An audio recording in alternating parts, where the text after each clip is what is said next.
तो दोस्तों, कैसे हैं आप? तो शुरू करते हैं आज अपने एग्जाम गाइड एनालिसिस क्वेश्चन में। तो दोस्तों, आज अपन इस वीडियो में अपनी क्वेश्चनों के साथ चर्चा करेंगे जो अपने मंगल पांडे है उसके बारे में, और जो विटामिन होते हैं जैसे vitamin A B C D, उनके बारे में अपन इस लेक्चर में विस्तार से चर्चा करेंगे।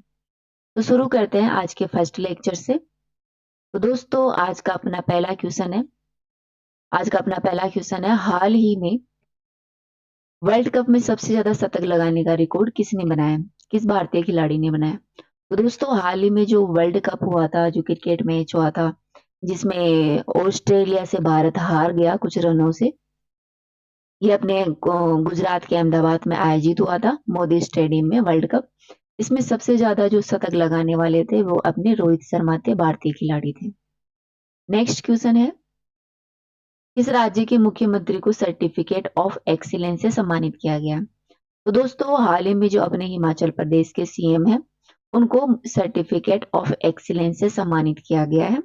यह पुरस्कार इन्हें इसलिए दिया गया है कि जब इन्होंने क्या किया है, जो हिमाचल प्रदेश है वहाँ के एनवायरनमेंट को ध्यान में रखते हुए कुछ अच्छे काम किए हैं, उन्हीं उसी के लिए इन्हें सर्टिफिकेट ऑफ एक्सीलेंस दिया गया है। गाइस, अपना नेक्स्ट क्वेश्चन है, 37वें राष्ट्रीय खेल 2023 किस शहर में आयोजित किए गए? तो दोस्तों, जो 37वें राष्ट्रीय खेल है 2023 है, वो आयोजित किए गए हैं अपने मुंबई में। ठीक है। नेक्स्ट क्वेश्चन है अपना, टाइम्स हायर एजुकेशन द्वारा जारी वर्ल्ड यूनिवर्सिटी रैंकिंग 2024 में शीर्ष पर कौन सी संस्था है? तो पहले तो ध्यान रखना कि जो वर्ल्ड यूनिवर्सिटी रैंकिंग है 2024, इसे जारी किया गया है टाइम हायर एजुकेशन के द्वारा, और इसमें सबसे टॉप यूनिवर्सिटी मानी जाती है वो है ऑक्सफोर्ड यूनिवर्सिटी, जो कि मोस्टली हमेशा आगे ही रहती है। नेक्स्ट क्वेश्चन है, रेगिस्तान का गुलाब किस जिले को कहते हैं? तो ये तो मोस्टली आई थिंक सभी को पता होगा, इसका आंसर क्या होगा? इसका आंसर है जैसलमेर। रेगिस्तान का गुलाब है वो जैसलमेर को कहा जाता है। दोस्तों, नेक्स्ट क्वेश्चन है, doctor Baba Saheb Ambedkar national social science institute कहाँ है? अर्थात राष्ट्रीय विज्ञान सामाजिक विज्ञान संस्थान कहाँ स्थित है? दोस्तों, ये मध्य प्रदेश के महू जिले में लोकेटेड है। नेक्स्ट क्वेश्चन है, मंगल पांडे ने किस सैनिक छावनी में विद्रोह किया था? तो दोस्तों, मंगल पांडे ने जो 1857 की क्रांति है उसकी शुरुआत करने वाले पहले जो सैनिक थे वो मंगल पांडे थे। इन्होंने बैरकपुर छावनी से विद्रोह की शुरुआत की थी।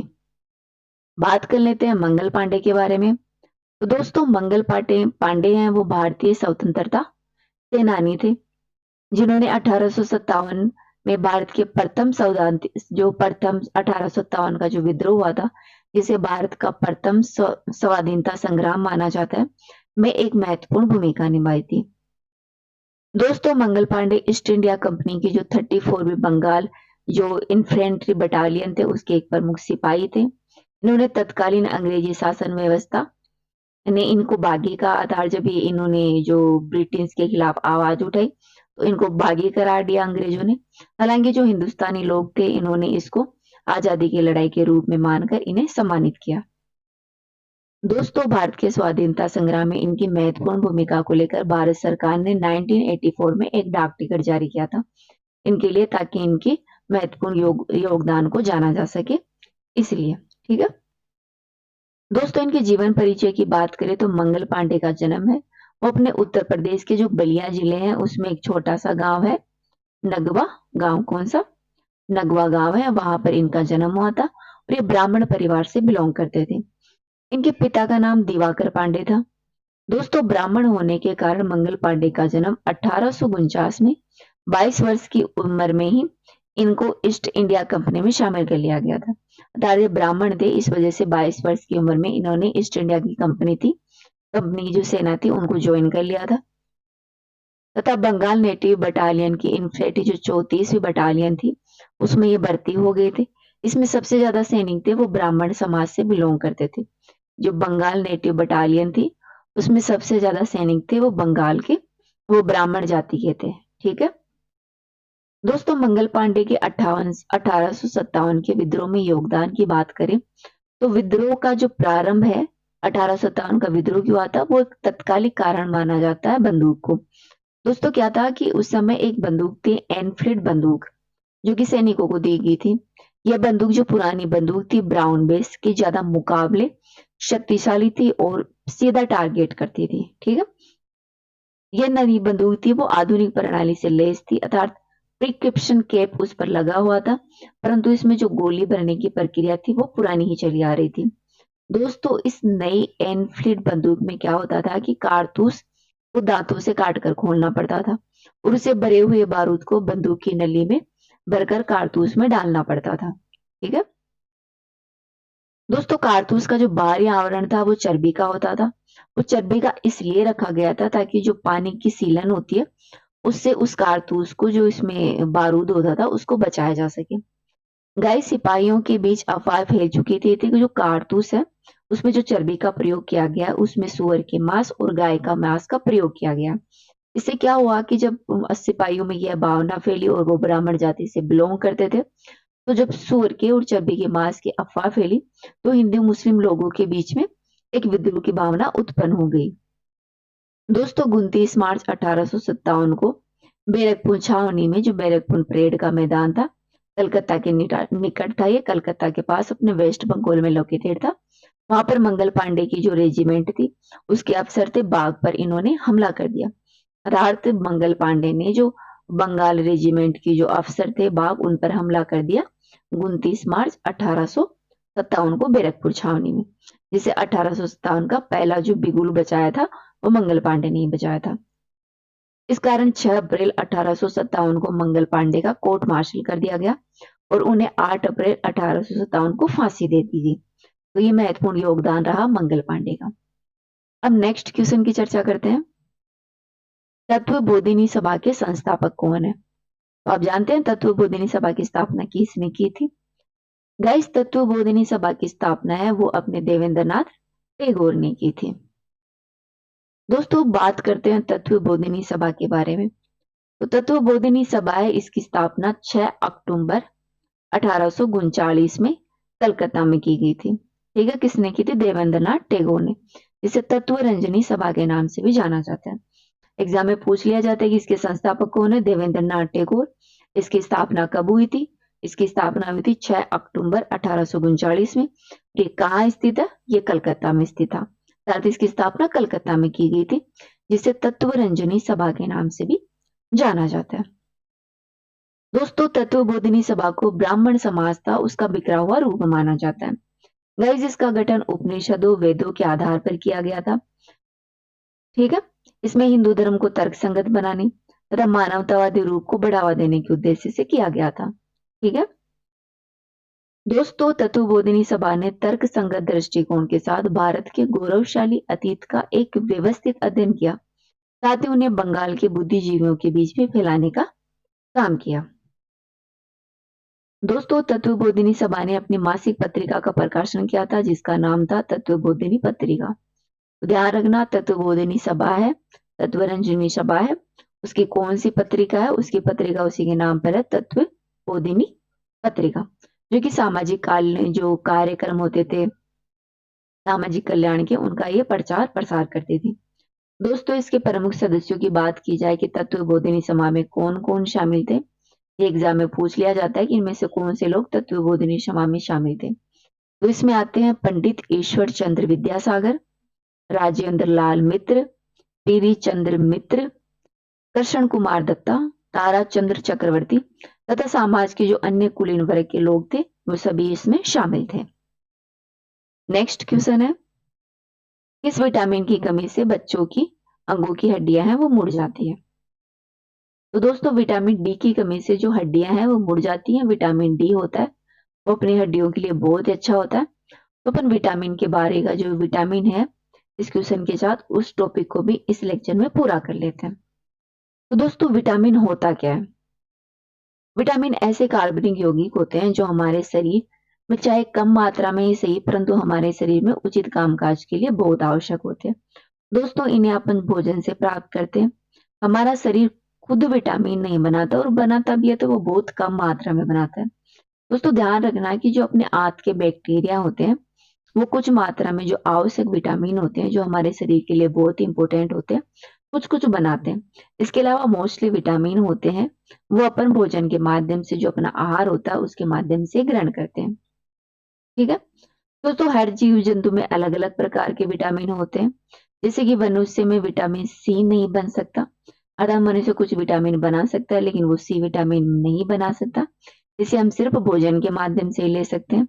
लेकिन जो जैसे कुछ जानवर होते हैं, जैसे कुत्ता, जैसे डॉग होता है, वो अपने शरीर से खुद विटामिन सी बना सकता है। ठीक है दोस्तों, विटामिन मुख्य रूप से दो प्रकार के होते हैं। एक तो वसा में घुलनशील विटामिन होते हैं, अर्थात जो फैट होता है उसमें घुल जाते हैं, और एक होता है पानी में घुलने वाले। तो सबसे पहले अपन चर्चा करते हैं, जो फैट होता है, वसा होती है, उसमें कौन से विटामिन घुल सकते हैं। तो गाइस, जो वसा में घुलनशील विटामिन होते हैं वो वसा और तेल में तो घुल जाते हैं लेकिन पानी में नहीं घुल पाते हैं। ठीक है। इसमें आता है विटामिन ए, डी, ई के। ठीक है। ये ध्यान रखना, पूछ लिया जाता है एग्जाम में कि कौन से विटामिन है वो वसा में घुलनशील होते हैं। तो विटामिन ए, डी, ई के, ए, डी, ई के। ठीक है। ये ध्यान रखना, ए, डी, ई के विटामिन है वो वसा में फैट में घुलनशील होते हैं। दोस्तों, ये यकृत और वसा के जो भंडार होते हैं, जो उत्तक होते हैं, उनमें मुख्य रूप से जमा होते हैं। कई वसा में घुलनशील विटामिन केवल प्रोटीन के अनुरक्षण के तहत शरीर में यात्रा करते हैं, जो वाहक के रूप में कार्य करते हैं। गाइस, जो ये जो फैट सोल्यूबल विटामिन होते हैं, जो कि हमारे शरीर में आसानी से संग्रहित किए जा सकते हैं, ये फैटी ऊतकों में संग्रहित होते हैं। साथ ही फैटी जो ये विटामिन होते हैं, ये हमारे शरीर के अंदर बहुत दिनों तक या बहुत महीनों तक भी रह सकते हैं। ठीक है। क्योंकि ये ऊतकों में जमे होते हैं, वहां पर इनको संग्रहित कर लिया जाता है, तो बहुत दिनों तक और महीनों तक ये हमारे शरीर में बने रहते हैं। अब बात करते हैं पानी में घुलनशील विटामिन के बारे में। तो दोस्तों, जो बी समूह के विटामिन है और जो विटामिन सी होता है वो पानी में घुलनशील होता है। ठीक है। विटामिन बी के जो पार्ट हैं वो और विटामिन सी, ये दो विटामिन है बी सी, जो कि पानी में घुलनशील होते हैं। दोस्तों, आहार में पानी में घुलनशील विटामिन की नियमित आपूर्ति की जानी चाहिए, क्योंकि ये मूत्र में आसानी से उत्सर्जित होते हैं, अर्थात ये मूत्र के साथ आसानी से बाहर बह जाते हैं। तो विटामिन जो B12 है उसको छोड़कर ये निकल जाते हैं, इसलिए इनको लेने की मात्रा, इनकी मात्रा अपन को ज्यादा लेनी चाहिए। दोस्तों, वे सीधे रक्त प्रवाह द्वारा अवशोषित हो जाते हैं, क्योंकि पाचन के दौरान भोजन टूट टूट जाता है या फिर पूरा घुल जाता है। क्योंकि आपके शरीर का अधिकांश भाग पानी से बना है, इसलिए पानी में घुलनशील कई विटामिन आपके शरीर में आसानी से प्रवाहित होते रहते हैं।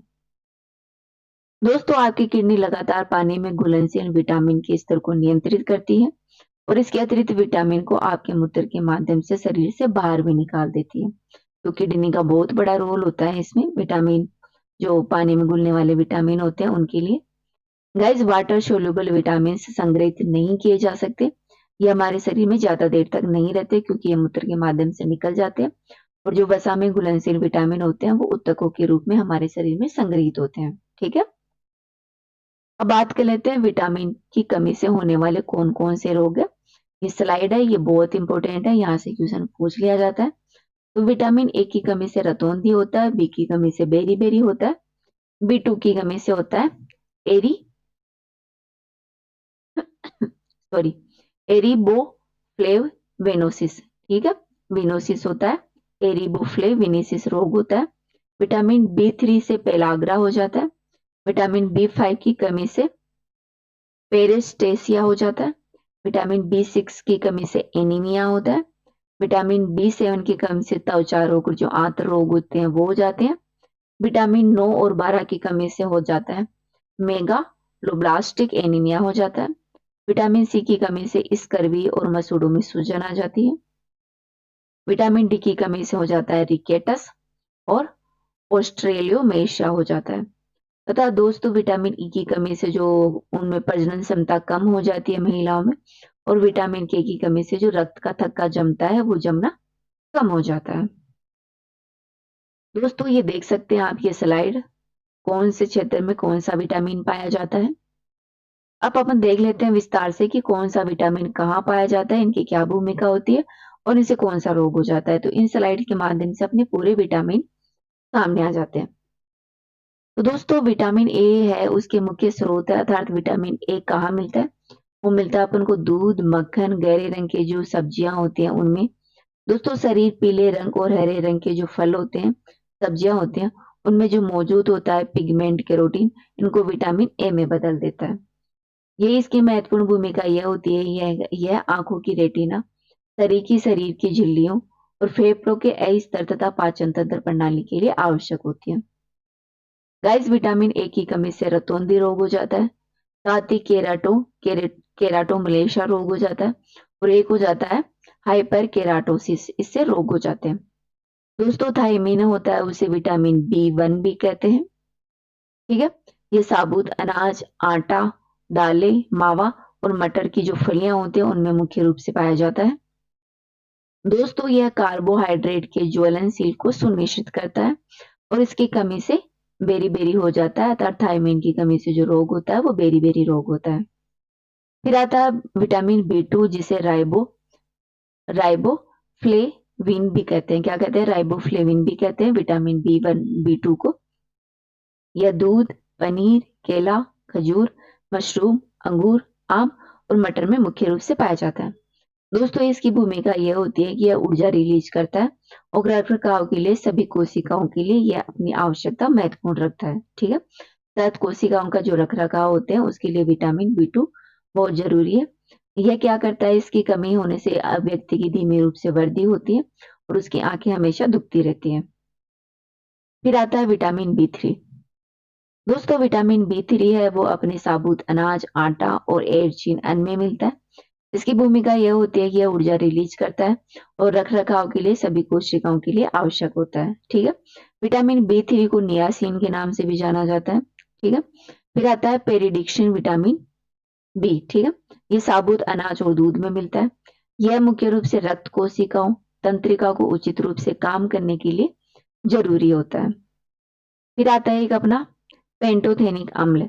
दोस्तों पेंटोथेनिक अम्ल होता है वो गिरीदार फल और साबुत अनाजों में मुख्य रूप से पाया जाता है, जो कि ऊर्जा पैदा करने के लिए सभी कोशिकाओं को जरूरी होते हैं, अर्थात ऊर्जा उत्पन्न करने के लिए कोशिकाओं की जरूरत होती है पेंटाथेनिक अम्ल। फिर आता है विटामिन बी, जो कि दूध से बनने वाले उत्पादों में मुख्य रूप से मिलता है। दोस्तों ये जो अपनी जो लाल रक्त कोशिकाएं होती हैं, लाल रक्त कोशिकाओं के अस्थि मज्जा उत्पादन के साथ साथ तंत्रिका तंत्र के लिए भी यह आवश्यक होता है। दोस्तों फोलिक अम्ल होता है वो ताजी सब्जियों में पाया जाता है। ये जो लाल रक्त कोशिकाओं के निर्माण के लिए आवश्यक होता है। विटामिन सी है, ये मुख्य रूप से जो रसदार फल होते हैं जैसे टमाटर, कच्ची गोभी, आलू, स्ट्रॉबेरी अर्थात जो खट्टे फल होते हैं उनमें मुख्य रूप से विटामिन सी पाया जाता है। यह मुख्य रूप से अपनी हड्डियों, दांतों और ऊतकों के लिए बहुत ही आवश्यक होता है। फिर आता है विटामिन डी। दोस्तों विटामिन डी है वो दूध से बनने वाले उत्पादों और जो धूप होती है, बाहर जो धूप अपन सेकते हैं उससे भी विटामिन डी अपन को मिलता है।